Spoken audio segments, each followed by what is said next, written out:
বাজারে তো এখন টমেটো বেশ সস্তায় পাওয়া যাচ্ছে, তো এরকম টমেটো কি পাবেন বাজারে অর্গানিকভাবে চাষ করা? এর মধ্যে কোনো রাসায়নিক সার নেই, ওষুধ স্প্রে করা নেই।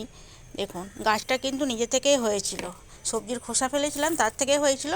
এগুলো কিন্তু হাইব্রিড মনে হচ্ছে, তো হাইব্রিড কিনা জানি না, রান্না করলে বোঝা যাবে, টেস্ট দেখে বোঝা যায় যে, খেয়ে বোঝা যাবে যে ওটা দেশি না বিদেশি, হাইব্রিড না এই আমাদের যে আগে যেগুলো টমেটো হতো সেগুলো টেস্ট কিন্তু আলাদা।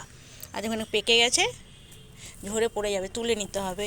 আর এইখানেও কাঁচা তিনটে আছে, তো দেখে মনে হচ্ছে দেশি, কারণ দেশি টমেটো দেখুন এরকম হয়, ব্যাকা হবে। তো এগুলো তুলে নিই।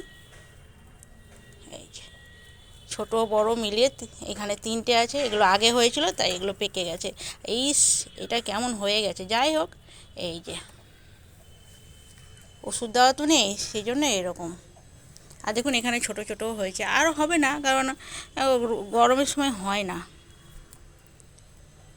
বসন্তকাল এসে গেছে আর শীতকাল তো চলে গেছে, আর টমেটো হবে না।